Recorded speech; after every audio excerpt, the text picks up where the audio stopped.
It is believed that Nepal's closest neighbor is India, but why has the relationship between the two neighboring countries turned sour over the recent few days? Or shall I say, the recent few years? Hi everyone, as you're aware, Nepal has recently unveiled our new political map with the stretch of the much disputed land, which includes Limpiadhura, Lipu Lake and Kalabani. India has strongly rejected Nepal's claims by saying the new map is not based on any historical facts or evidence. Furthermore, accused Nepal by saying such artificial enlargement of territorial claims will not be accepted. To make matters worse, I keep seeing videos from some Indian media attacking Nepal with all sorts of allegations and threats like this. मतलब जब चाहा किसी के हिस्से को अपना बता दिया, नेपाल हमारा है, फिर क्या होगा? I believe that you are just being egged on by China. China is using you. Bharat के पास 14.5 लाख सैनिक हैं, जबकि नेपाल के पास सिर्फ 95,000। कि 70 साल में पहली बार नेपाल जो है वो इस तरीके से आंख दिखाने की कोशिश कर रहा है सर भारत को, नक्शा पास कर लिया उन्होंने। So these are just a few examples of the videos that I have come across.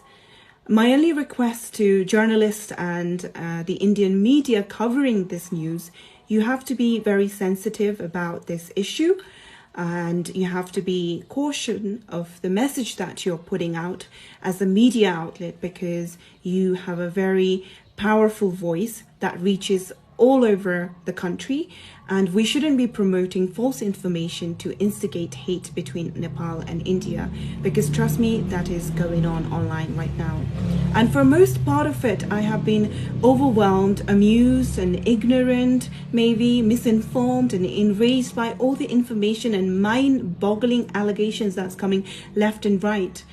I feel now that as a Nepali, as a proud Nepali, I must speak up for my country, because how long are we going to tolerate the domination by India? And I really believe that we all need to be united and use all means of approaches to advocate our claim and advocate the truth, because we cannot be silenced, we cannot be bullied, because we are considered a small country, we're a landlocked country, and we're considered weak by our neighbors. Also, the same neighbor who claims that we are their younger brother and we share a very good relationship with them. But is this how they treat their neighbors, by intimidating us and threatening us? So let's understand what the dispute is all about. The key to the dispute is the origin of the Kali River, which is meant to be the boundary between India and Nepal in the disputed area. It is also a battle over the historical accuracy of the disputed areas between India and Nepal and its ownership of nearly 330 square kilometers of land called Kalabani near Nepal's and Western Tree Junction with India and China. Nepal is claiming, rightfully claiming, it's Nepal's, and India is saying it is theirs. This dispute is not a new one either. It is quite an old dispute, but things have come to a new boil and tensions have escalated, especially after India published a new edition of its political map to take into account the bifurcation of Jammu and Kashmir in November of 2019 last year. This map showed that Kalabani territory, including Lipu Lake Pass, which ownership Nepal disputes, as falling entirely within Indian territory. India didn't consult Nepal. This is why Nepal objected the new map of India. Also, the recent inauguration of a new 80-kilometer road linking its northern state of Uttarakhand with Lipu Lake on the border with Tibet without Nepal's consent, and this is what has made Nepalis very upset, and the Nepali government has also questioned why India didn't consult Nepal. So here are the facts. Nepal is surrounded by India in 3 sides and has 26 district borders attached with India. We also share an open border with India, which means Indians can come to Nepal and work, and Nepalese can go to India and work as well. And that has been happening for years and years.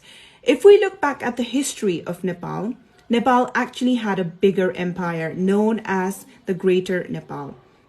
But we lost some major parts of Greater Nepal to China and India. So the current tension, brewing hate and criticisms from both sides online isn't something new either. From what Nepal is claiming, there is actually no dispute. Lipu Lake, Kalapani and Limpiadura belongs to Nepal as stated in the 1816 Sugauli Treaty signed between the British East India Company and the King of Nepal following the Anglo-Nepalese War. The treaty also states Kali River, now known as Mahakali, shall be the undisputed boundary between India and Nepal, making the land on the east of the Kali River completely Nepal. The map issued by the British between 1816 and 1860 backs up Nepal's claim. But this is where the confusion comes up, because the maps issued afterwards from 1880 started to change the origin of Kali River and change the name of the river originating from Limpiadura as Kuti Yangti.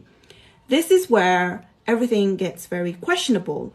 Nepal needs to question why the map suddenly changed, why the river's name suddenly changed, and was it intentional or was it a mistake? If it was intentional and a survey was done, why wasn't Nepal informed? Why didn't they have a mutual agreement about it? Why all the talks Nepal has requested has been ignored so far? And it is also true India has had an army base in the Kalipani region near to Lipu Lake Pass since the early 1950s. Following Nepal's request, India withdrew 16 of the 17 border army posts in 1970, but not the one in Kalapani. Nepal allowed India to have their army base there as a goodwill gesture, and a Nepali king thought he was helping his neighbor out by lending the land for them to set up a army base during India's war with China. But I guess that is what Nepal is getting for being a good neighbor. So in 1990, when democracy finally came to Nepal, Nepali governments have been requesting India to remove the post and return the land to Nepal, but India has stayed put. Now we also need to understand what is India's interest. Why does not India want to give back Kalapani to Nepal? India had kept its army installation in Kalapani as the area is of high strategic value. The high ground of India's army post there allows it to monitor the highland passes with Tibet far into the distance. And there is also the economic logic, because since 2009, India and China have repeatedly tried to develop Lipu Lake Pass as a bilateral trade route by bypassing Nepal. Another reason for India's interest in Kalapani is religious. The Indian Prime Minister Narendra Modi wants to make a direct route for the thousands of Indians who visit Mansarovar, believed to be one of the holiest Hindu religious sites. So this is what I think should be done. Even though Nepal has been requesting for a dialogue and India has not responded properly to the repeated requests from Nepal to sit and talk about this dispute, to come to a mutual agreement, set up a meeting.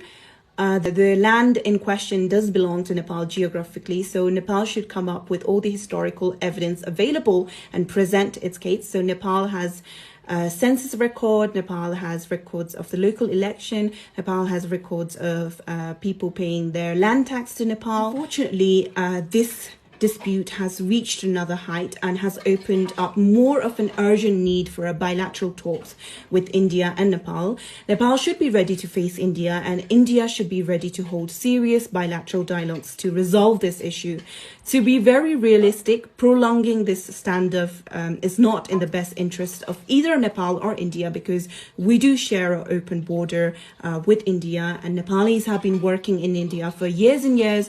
There are so many thousands of Nepalis working in the Indian army as well, and Indians also come over to Nepal to work as well. What can we do from our side? I feel we need to carry on advocating our truth, advocating our claims, to increase our concern and put pressure to our government to come to a mutually agreed diplomatic talks to resolve this as soon as possible by keeping in mind our mutual states and concerns. I personally had plans to travel to Darchula Jilla this year, but I don't think this is happening because of the corona situation, and I personally had a broken leg at the start of the year, so that kind of postponed my plan. But I've loved to speak to the people who are living in Darchula, living in that area, because those people are the ones who would be most affected. Nepal needs to think of its people who are living in those remote areas to make their lives easier. It's been reported that people there have to walk through India route to reach their villages, and that is quite upsetting, that to reach their own village that they have to use the India route. So Nepal needs to think about making lives of the people there easy as well. What really needs to stop is the online war between Indian public and the Nepali public, because it's getting more uglier by the day and it's escalating to another height. Some of the Indian media really needs to do their homework before throwing dangerous claims that can be very dangerous for the relationship of India and Nepal. And also, Indian media needs to stop attacking Manisha Ji, because all she was doing was supporting her country, and she's allowed to do that no matter where she has worked during her career. Thank you for watching the video, and I hope you kind of got a little understanding about the whole dispute. Thank you so much.